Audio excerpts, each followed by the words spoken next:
Welcome to MezFi Meets, a podcast where we bring you conversations from the cutting edge of blockchain, AI, financial services, and property with interesting people doing amazing things. I'm your host, Jerome the CEO of MezFi. On today's episode, I interview Yuvraj Singh from DigitalX, a product owner of their Tokenised fund, which invests in real estate in Australia. If you enjoy our content, please consider liking and subscribing. MezFi is an investment manager in Australia. If you'd like to find out more about us and our products, go to www.mezfi.com. Let's jump into today's episode. Hey everyone, it's MezFi Meets. Jerome the CEO of MezFi, here today with Yuvraj Singh, a product owner of their Tokenised fund at DigitalX. Yuvraj, how are you today, man? Fantastic. Now that I'm on this podcast, I'm looking forward to it. Yeah, no, I think you were fantastic beforehand as well. I mean, DigitalX is such a wonderful organization in our space, you know, having very recently launched the Bitcoin ETF. And you guys also have, the tokenized product that you guys, that you've been, working on for a period of time now. Mate, what I'm interested in first off today is to get a sense of how you, got into the crypto space. You're relatively young, at least compared to me. And I know that, you just finished uni, or you did a couple of years ago. How did you get into the space, number one? And number two, how did you sort of find your way into DigitalX? Yeah, sure. So I'm only a little bit younger, only a little bit. I recently graduated from UNSW, so coming into DigitalX, this is my first proper job, I guess you could say, even though I've been working for 18 months. So I started working here at the start of my final year in university. That was a part-time basis, and then once I graduated, it became full-time. Up until that point, my journey was very much university affiliated, let's just say, because I've been an enthusiast for like 4 years now. Even before I entered university, I was pretty like sold on this whole space. I think just went to events, got to like know different types of people. I mean, everyone was like a minimum decade older than me. And then I kind of brought that to university. I started to lead up quite a few events. I eventually became the president at our university's crypto society called UNCB, University Network for Crypto and Blockchain. I've just used that as a way to leverage all my connections and to get more connections. It's sort of like a domino effect. I got to meet some of the smartest people I know to date, and I just use that as an opportunity to learn from them. And then through that medium, get invited to more events, go to more things. And then eventually, I landed in Melbourne. I went to, I think, the NFT Fest in end of 2022, which is where I met Lisa Wade, the CEO of DigitalX. And then from there, we just vibed. Awesome. Well, yeah, I mean, Greg Oakford from over at Upside, he ran NFT Fest, didn't he? That's correct. Yep. Nice one. Yeah, he runs great events. I know he's running an event up in Brisbane that's totally sold out at the moment. I was actually looking at potentially taking some space at Upside Down here in Melbourne. They're doing great stuff. So you met Lisa there at NFT Fest, and Lisa, obviously, she's a titan in the space as well. You know, she's just doing amazing stuff. So you guys vibed, and then did you go for an internship? Is that how you started? Oh, this is the cool story. So at that point in time, I was still very like my society oriented. So like. I was like pushing for sponsorships and getting money in and stuff. And so like that was kind of my pitch. Like we had a great conversation, but then I was like, okay, I'll use this as like a way to then go, oh, we had this great conversation. Now can you give us money? And so somehow, some random way, I ended up getting a meeting with her. I brought my professor along who I used to work with, Eric Lim, and then got in the same room together. And she starts like rambling on, just like going about like DigitalX and this whole like vision that she has. And at this point, I'm like, all right, yeah. And then bang, just all of a sudden she's like, you know what? I'm looking for a university student, and I need this person to do X, Y, Z, which is like the gap that I feel now. And I just put my hand up. I was like, okay, I can do it.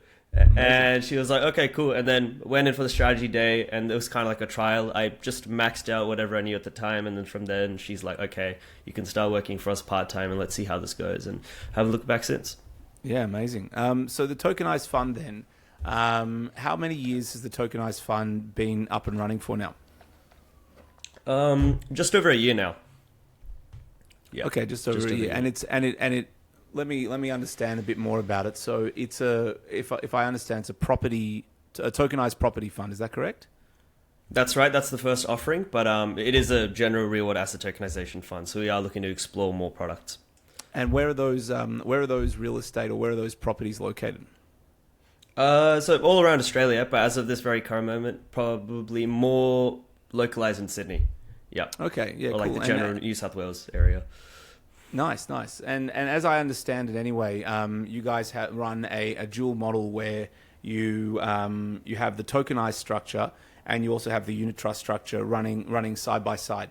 Was that a regulatory thing, or was that just to test it out, or how did that come about? I always like to put it as blessing in disguise, in the sense that like we're always looking to be a compliant fund. It's who we are. We understand that side very well, because a lot of people in the business, they come from a traditional finance background, so like that's a thing to be very wary of. And then basically the way I always see it is it's just another traditional fund like any other structure, but then it just has a layer on top of it, which is tokenization. So that's probably the best way I would put it. But in terms of how it came about, yeah, it was probably that. Like we wanted to mix the both worlds and be like, we are a compliant regulated fund, but we're also offering this brand new emerging asset class. Yeah, nice. So what do you see then, being someone who's working in the tokenization space? You guys have got, this tokenized fund, which is quite new. MezFi, obviously, we're working in this tokenized world as well.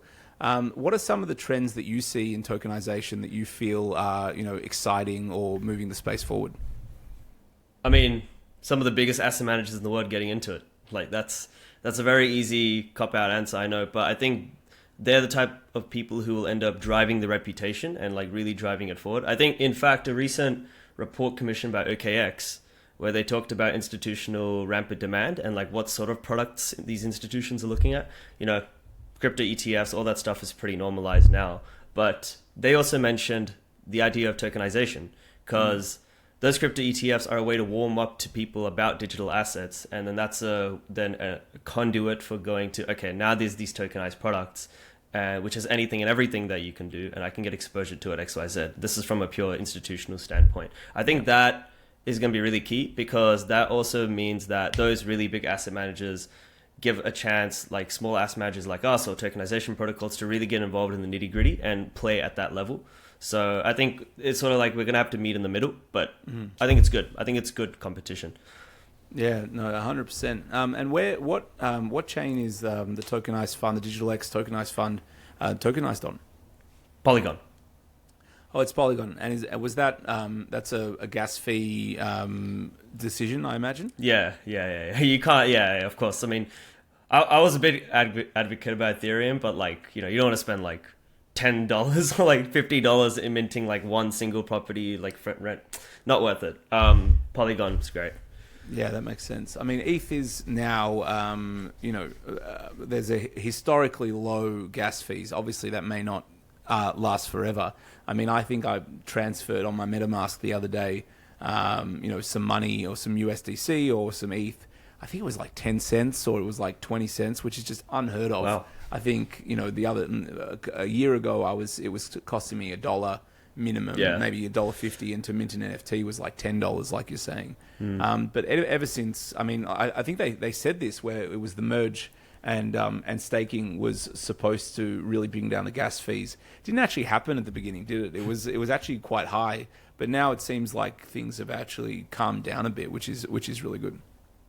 Yeah, I mean, just to quickly on that basis, like this is a thing of like Bitcoin dominance. I think it said like hitting a pretty like all-time high, or like relative to the market recently, and then that kind of the whole Ethereum lapsing. It's like a very interest rate sensitivity thing that the market's responding to. So it's interesting to see from an asset level. It is interesting to see from an asset level. And look, maybe, I mean, you might not have any particular, strong views on this, but where do you see, or why do you think that that Ethereum has sort of lapsed a bit, especially considering, there's the Bitcoin ETF and now there's the Ethereum ETF. What has pushed that or driven, in your opinion, that increase in Bitcoin dominance and decrease in Ethereum? That's a great question. I mean, again, I come at it from an institutional perspective of just like institutions getting into like Bitcoin ETFs per se, because then there's that reputation built. And for example, recently, I think there was a single largest inflow in a day since July of 235 million in total Bitcoin ETFs. Huge. Which is insane, right? Like but then that's a pure reputational perspective of Bitcoin is like the grail. And like there was also that, I guess it's also, you have to be mindful that it was a very monumental, like it was building up to a momentum game for Bitcoin ETF because it's like an inevitable thing. So institutions were looking forward to it, but that regulated structure, that's not yet to come. And then the Ethereum ones kind of just happened like that. Yeah. And it's not as well known. So it's a very like, there was not enough momentum built up to it that institutions have time to process it. And so therefore, I think that is actually a big thing. And just in general, I think how the market's been responding with a lot of macroeconomic changes, I think Ethereum has probably been more sluggish to that response, whereas Bitcoin has shown more sensitivity to interest rates, which of recent news is a great thing, but that's a different topic of discussion. It is a different topic of discussion, that's true. Do you think that any of it comes down to the utility side of things? Like obviously, Bitcoin is seen as a store of value. Ethereum is like, the everything network, to change, payments infrastructure, networks, all that sort of stuff. And maybe like Solana, AVAX, Arbitrum, all this sort of stuff have sort of come along on the back of Ethereum, and they're all sort of competing with it. But there really is no competition for Bitcoin at the end of the day. Yeah, I mean, again, it's back to the thing of like the reputation that's been built up to this point of Bitcoin is still seen as the holy grail of the crypto market, and in its asset level, a risk asset. So there's still that thing of like, in a portfolio management level, if I'm going to give a digital asset allocation, majority of that is, or maybe all of it will be Bitcoin for a lot of institutions, which is what drives those flows I was talking about. Whereas I think Ethereum and all the other cryptos are still very nascent in that reputational respect, which is why they didn't get as much, maybe not respect, but just flows in general. It's interesting because then recently Brazil launched the Solana ETF, which is cool. I'm not too opinionated on it per se, but it's just interesting to see how like another country comes in and they kind of swoop it up, and they're like, we are the ones who want to be the pioneers in this space because they see it as a way of like, this is how we want to do it. So from that legislative government level, the emerging economies are really taking it on strong, but still from a global institutional perspective, I think Bitcoin is still the holy grail. So yeah, no, completely agree with you on that one. On that, the subject of, say, regulation and regulators, pushing this, that, obviously DigitalX is very different than normal crypto players in the sense that you guys are a public company, regulated from day one. Do you guys see any changes to your business model or business that will come about from the potential uptake of the treasury papers of last year? That's a great question. I mean, we have to participate more. That's all I'm hearing. we just gotta go full at it. I think definitely. I think everyone will be impacted. But it's a thing of proactiveness for us because we've already started the compliance side, so it'll be more of an easy transition. So whatever comes, it's kind of like it won't be as sticky. It'll be a little bit more smooth sailing because we've already done the hard work beforehand of like realizing the two different layers. I think it'll be more of a bigger change and impact to like other tokenization protocols who just operate in the space of DeFi, like that's the boundary. That's where it can get a little sticky. But for us, I think we'll just adapt to change as it comes and keep finding innovative loopholes that are still legal. Yes, innovative legal loopholes. I like that. I mean, that's an accountant's job, right? Innovative legal loopholes, tax accountants, tax advisors, all that sort of stuff. That's really interesting. So yeah, I mean. What about regulation overseas? So have you guys thought about, do you know if DigitalX has thought about moving to or moving into other jurisdictions? I mean, you've got your Bitcoin ETF here. Is DigitalX likely to, move to, say, a Dubai, UAE, or an America or something like that? Are there any plans there? 100%. That's definitely in the pipeline. I'm not sure which countries I can say, but I'd say in the broader APAC region, that's definitely a big thing. We've definitely explored this other jurisdictions you spoke of. It's a pure thing of just being a tokenized asset manager. Being domiciled there means that we get more global exposure and therefore sure. a broader just investor base. Because especially in Australia, you don't see too much uptake, let's say, in tokenized assets. No. So we're kind of like forced to do that. But that's fine by us, because even if you expand there, we might look at an asset that we want to tokenize that you can buy there, like it's domiciled there. So it's a great thing anyway. Like, for example, if you go Singapore, very respected, like worldwide financial jurisdiction. For sure. And then when we set up there, you can just get access to this whole other like asset class base. So it's definitely in the work. I guarantee you that. Yeah, nice one. Are you guys going to Token 2049, by the way? I probably won't, but you probably see Lisa there. Yeah, Lisa Wade, our CEO. Yeah, I'll be there for the whole week. We're going to go and meet investors, potential investors, as well as listen to some of these amazing talks that are on. There are so many side events. Have you been to Token before, or is this? No, I've only ever heard the stories, man. It's like 300, 400 side events, and everyone goes crazy, and I'm like, oh, damn it. I'm like, oh my god, just seriously, it's insane. Yeah, no, from a conference perspective, as far as I understand it, it's probably the best in the world. I mean, last year I did Australian Crypto Convention here in Melbourne. I think this year's is in Sydney in November. Yeah, I'm not sure I'll come to that. We'll see how we go. You guys, We're the preferred asset manager. That's our official like title in like the sponsorship. We're the preferred asset manager for. All right, well, I guess I have to come then. You have to. Absolutely. I know you said before the call that you weren't the subject matter expert for the Bitcoin ETF, but I thought we could talk a tiny bit about it anyway, because sure. It is very exciting news for you guys. How many years was that in the pipeline for before it ended up being approved? Oh my goodness! I think the evolution of the company has all come up to this very one point. Like, companies start off as, I don't know how much you know about it, starts off as a Bitcoin mining rig. I didn't becomes know that, super profitable back in like 2013, 14 when it launched, then became publicly listed, natural evolution to funds management. And then what's the last sphere? The last sphere is offering retail exposure through an ETF structure, which is Bitcoin. So it's definitely been in the coming. I would say explicitly talked about, not probably for very long. Obviously the US ones and like that whole fiasco that happened last year, that was a very big motivator for us to actually like make sure it became a thing. So nice one. So that's been a long time in the pipeline, which is great. And I saw footage of Lisa ringing the bell at the ASX. I thought that was awesome. That was so cool, man. Like, what a time for our space to get that public recognition the way that it has. I think that's just so cool. Obviously I'm really proud to know you guys, and there's a couple of others that have obviously the Van Eck Digital Fund. Actually, here's a question for you.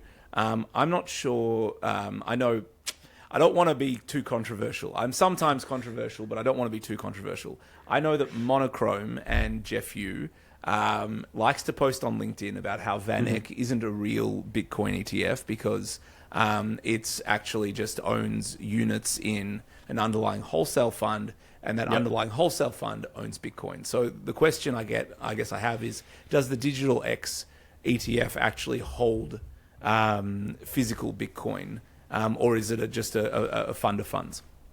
It holds physical Bitcoin. I can tell you that much. It is a spot Bitcoin ETF listed on the ASX.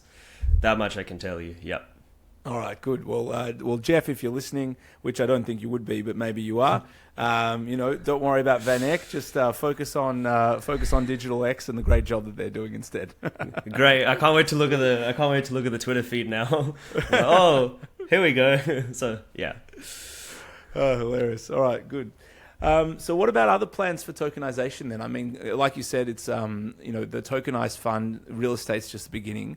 You and I have spoken a bit about mezzanine financing and whether, DigitalX and MezFi could potentially work together. What are some of the other kind of things that you've been thinking about tokenizing? Oh, mate, the best way I always put this is there's this liquidity spectrum of every asset in the world, right? So real estate is all the way at the illiquid side. So we started with probably one of the hardest, which is like a blessing in disguise, because going through that meant that we got to understand the legal, commercial, operational tech side in a lot more nitty-gritty way. So then that becomes a template, and now we can use that for other assets to tokenize. As of recently, a big revelation, of course, has been tokenized treasuries. I posted on my LinkedIn the other day of it's the US denominated ones primarily surpassing $2 billion. Now, in the magnitude of the whole world and how much money flows, $2 billion is like, not even, it's like, it'd be so small you can't even see on the screen. It's that much.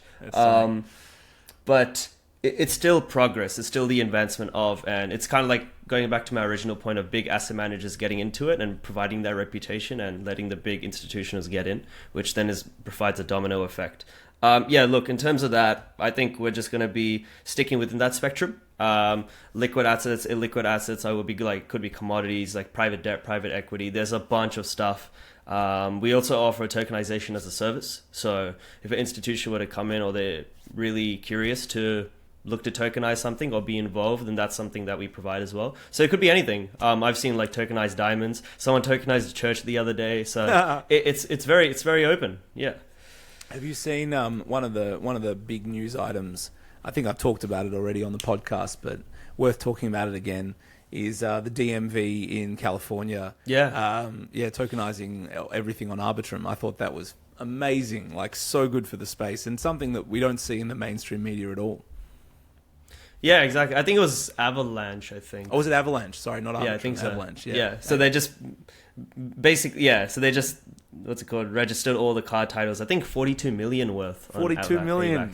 42 and I was million. like, oh my God. That's okay. Cool, guys. All right, mass adoption. It's happening, right? It is. Yeah. And all of the people, I mean, but it's such a no-brainer to set up such systems where people have self-sovereignty over things which in the past, it's like, I want to sell my car. What do I have to do? I got to go get the certificate, show the title, send it to here, give it to this person, blah, blah, blah. It's just so hard. But then you have a blockchain record of all of the titles of the cars. So the secondary market for cars becomes really easy. And maybe governments don't want the secondary markets for cars to be really easy. I don't know.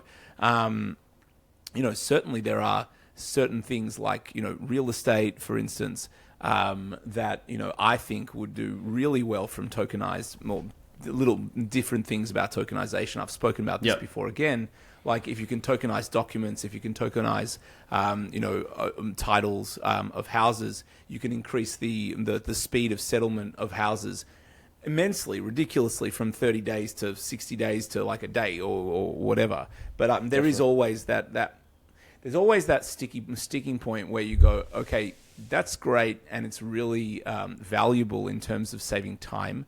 But there's also the part of it which is like, well, if scammers or bad actors are able to exploit that increase in speed and the lessening of the friction, what's that going to do to the potential loss of people in the space?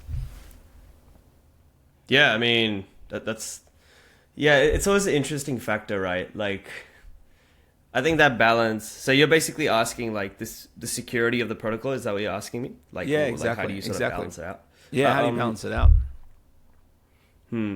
I think the fact that it has a traditional side to it provides insurance in a way, like it's a backup, because it's unitized, right? Like everything happens in a traditional structure. So let's say things were to like go down, or like something were to happen.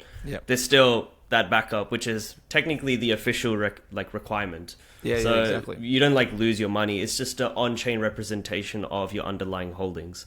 So that's the tokenization piece. Yeah. So I guess the real question, I guess, is: do you think that we'll get, considering that there are these issues with creating frictionless environments? Do you think we'll ever get to the point where tokenization happens, like say for the DigitalX fund, just completely tokenized and not that backup side? I don't see why not. It's a very future revelation for sure. We're even going as far as exploring like secondary marketplaces where people can just do their own thing rather than primary issue buyouts, and then you have to go through us. So I would say it would probably be in the pipeline in terms of the innovation sphere. Yeah, that's what I would say. But up until that point, it'll be a slow burner. It's the same thing as what you asked before about the regulation and how will DigitalX be impacted through the treasury papers and whatnot, what else happens. I see it as the same with tech side. Someone will figure something out, we'll figure it out, and I think we'll go from there. So, Yeah, nice. Yeah, look, I tend to agree. I mean, like you said, I think these kinds of things are most likely to be first thought up and tried in we won't call them third world, we'll call them emerging countries, like Yep. El Salvador creating, putting themselves on the Bitcoin standard, for instance.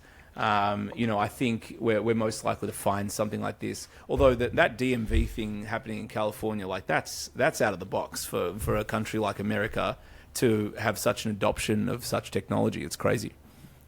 Definitely. I think, that's where it can get a little bit more interesting too, right? If it's like developed versus developing.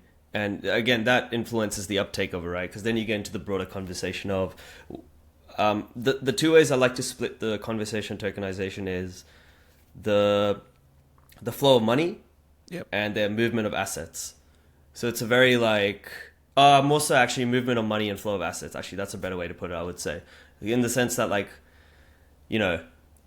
if you were to experiment with tokenized deposits, stablecoin, CBDCs for an emerging economy, that can be a complete revolutionary stance. We're seeing that in countries like India, who've had 5 million users so far. We're seeing that in Nigeria, although that's a bit more political, but let's not get into it. And then, someone like Australia, where we have Pay ID and we have this infrastructure that's so strong that we may not need it to that extent. So again, it's a very economic specific thing, but I think that's the most powerful thing about it. Like Hong Kong, the other day came through with this sandbox and they're like, we want to create a more broad tokenized ecosystem. And, they're pretty well set. It's not it's a pretty strong functioning economy, but their way of thinking is this is the revolutionization of the flow of assets. So and we want to be the pioneers in that space. And same thing as Dubai.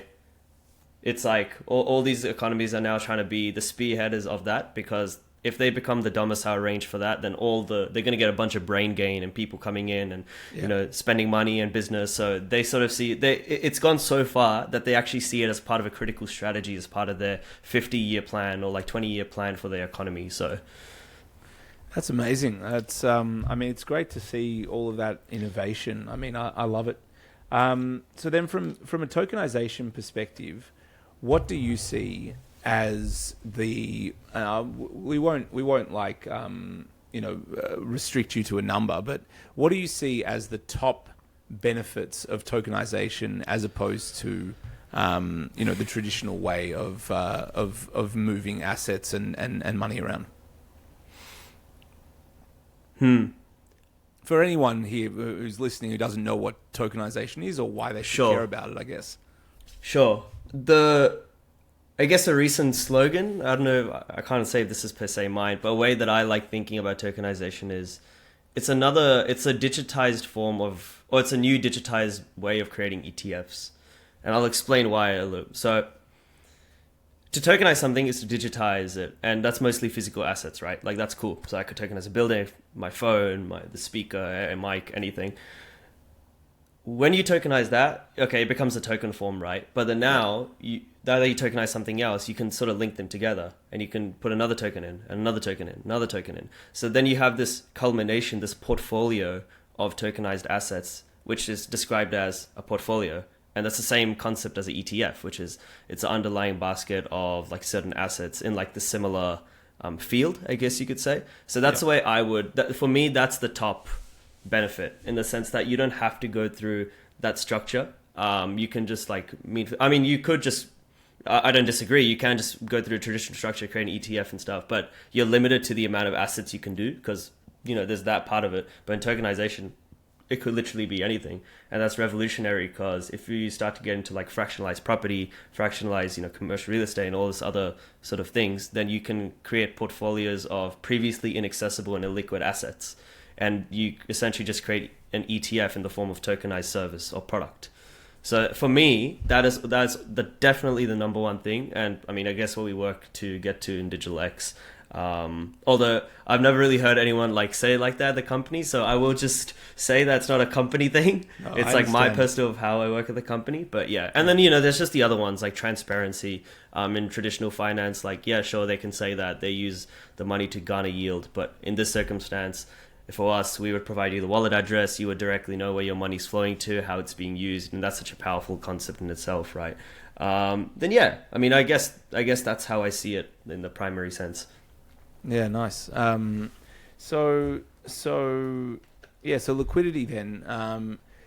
I guess you were saying before that you're looking at potential like secondary markets and stuff for things. Is licensing for tokenization? How do you see licensing for tokenization? So like what you said before about how tokenization is like another form of an ETF, for instance. So currently, is there a requirement for people who tokenize and put together, say, a basket of assets? Not DigitalX per se, but for any random person who does this or organization that does this. Is there a requirement to hold a license to do so? Number one. And number two, do you think, from your perspective, that it's a not dissimilar kind of situation where there would be needing to be licenses for such things? Well, of course, like you need to create a regulated means or structure to actually go forward to it. Specifically tokenization, like that in itself, no, because again, that's a very nascent thing. It hasn't been introduced recently. Yeah. Same thing as before, we have the regulated structure, which is why it's easier to actually correspond with the lawyer and like get the licensing, because it's like, look, this part still works. We're just adding this extra bit because of what we do at the innovation. That in itself took some work and takes time, but then once that's sorted and you talk them through it, like the regulators, then it's more smooth sailings from there. In the future, there'll 100% be some sort of like digital asset subcommittee or some sort of like powerhouse that drives that. Could it be the Digital Economy of Australia? Probably could be, hopefully. Digital Council of Australia, sorry. But Digital Economy Council of Australia.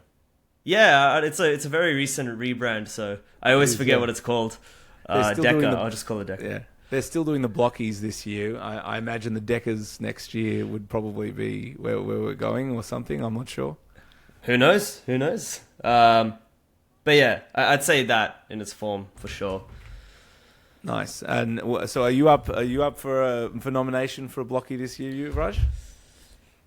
I'm still thinking about it. I did get nominated last year. I did. And I got nominated for the Rising Stars Award, and I'm so happy for Jock who won it, like full deserved. Jock but it's kind of like, do I then go for it again? It's like the comeback. Should I? I don't know. Hey, I'd vote for you, man. Thank you. We'll see. It depends how I feel. Maybe like I'm like looking at it and I'm like, screw this, and spend like 30 minutes writing, and then I'm just done. So who knows? Oh well, it should be good. When is the blockies on? It's not too long actually, right? It's just after CryptoCon, I think. I think the exact date is the 25th of November. I think it's the end of November, around then. I think so. 25th of November. All right. Yeah, that should be good. For anyone that's listening, the blockies is the blockchain awards that happens every year. The Digital Economy Council of Australia, previously Blockchain Australia, run awards for it, similar to the Finnies, similar to all these things. And they are exciting. I agree with you. It's exciting to win. Jock Haslam that you mentioned, he's a friend of mine. Obviously, he's a nice guy. Hashlock is a great company. That's a great question, actually. I've just thought of something that I hadn't thought of before. Sure. I'm congratulating myself for good questions here. So, smart contract auditing. Obviously, you guys are tokenized on Polygon, therefore you have a smart contract. Who does your smart contract auditing? Hashlock. Hashlock, there you go. Yeah. It's funny how you gave this whole shout out and then I'm giving it again. So, Hashlock, guys, this is now a Hashlock podcast. So, yeah. And just for correction, because I don't want to get it wrong for the DECA guys, Blockies is on the 21st of November. The 21st of November, amazing. Yeah, okay. so just FYI. I don't want to get it wrong and then they're like, yeah. And it's like, oh, whoops, I bought a ticket for no reason. So. Yeah, I mean, look, Australia is great in this respect. Like, we are such a small country. But, we have some really, I don't want to use this word, but, we do punch above our weight in a number of categories. Hashlock are only a couple of years old. and they're doing really great things. I mean, DigitalX. How old is DigitalX now? Like 10 plus years. I think like 11 years now. 10, Okay, 11 years now. So DigitalX is a bit more less nascent, more established. But like you said, the fund space. You guys haven't been in the fund space for that long. How many years is that now? Only 6 years. 6 years, and publicly listed and everything, which is pretty amazing, to be honest. Yeah, I know. It's an interesting revolution. I mean, I was speaking about it before. Goes from Bitcoin mining, 9 months later gets listed, and then just becomes a fund manager around like 2018, and then never looked back. So you guys don't do any Bitcoin mining anymore? No. Zero. That is zero Bitcoin mining. I don't believe so, unless Lisa has something else to jump in on. But to my knowledge, no, we don't. And what about staking? Like, do you run nodes on Ethereum, on Polygon? I know we did when I started. I'm not sure how that's progressed. We probably still do, but I don't have the full information on that. That's all right. That's cool. So how does it work with the tokenized fund then? Do you provide distributions from rent from the real estate assets, or is it just a capital appreciation? How does that work? Sure. I mean, that's a great question. Both. So essentially, like a portion of the rental yields then get passed on to the investor in a form of distribution. The frequency of that, I believe, is monthly. Okay. And I'm still a little tacky on this because it hasn't been fully decided in that sense. But yeah, the main aim of the game is capital appreciation. The token will appreciate over time. It'll garner yield, and then that goes into the what you hold the token, and then So in a traditional fund sense, it'll obviously go up. The NAV will be changed, and all those traditional side will be changed, and then that's reflected on chain through a token. So yeah. It's very. I mean, it is very similar to MezFi's approach. Obviously, we use ERC 721, so NFTs rather than individual tokens. But reflecting the NAV in the token value. The holy grail is obviously to be able to create secondary markets, like you said, for these tokenized assets, which being regulated the way that you guys and ourselves are, does create its challenges, because then you need to get licenses for secondary markets. Would you guys, is the plan to run your own secondary market, or you're looking to find a secondary market provider for it? We have not thought that far ahead of that. I would say that there's the ambition that we become our own, because eventually the ecosystem of tokenized assets will be so broad that we can support that level of liquidity, and it'll be big enough to actually make that happen. So I hope that happens. Yeah, no, absolutely. I'm here for it. I think DigitalX running secondary markets for tokenized products would be a wonderful thing to see in the Australian market. I mean, I've been looking for a while at a potential secondary market for our product. Lots of shout outs in today's podcast. Investor X in Singapore, Julian Kwan does a great job. He also has IX Swap in I think it's Bermuda, which is a retail product. Wasn't a great fit, unfortunately, for MezFi with our ERC 721 tokens, but they do great things. But here in Australia, there's no regulated platform to secondarily trade tokenized products. So if DigitalX comes up with it, I mean, that'll be a real game changer for us, I think. For sure. And then I think a part of that is just the regulation, like the onset of that and how it goes on, and then how we adapt. So looking forward to very positive contributions from both sides. Yeah, absolutely. All right, well, Yuvraj, it's been a great day. Great conversation. I really appreciated you coming on, giving us some insights into the way DigitalX goes about things and your own career so far. I think one thing that we do at the end of every podcast is 3 tips, and I think there'd be some university students listening who may be able to get some really great advice from you on how to move into the industry. So maybe if you can give us Yuvraj Singh's 3 tips on how to transition from university into the crypto space, and I really appreciate that.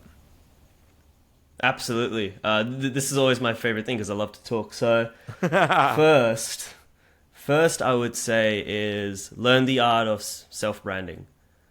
That is like that goes beyond just like blockchain and crypto. That goes into like who you are, how people perceive you as, and like where that's going to take you. So art of self-branding is just everything that you do, and just be, yeah. And then I think a subsection second tip of that is unapologetically speak about your brand, which is like something that I always did, which is like yeah, the conversation will come up, but it wouldn't be like, oh, I think I do this. It's just, nope, like this is what I do.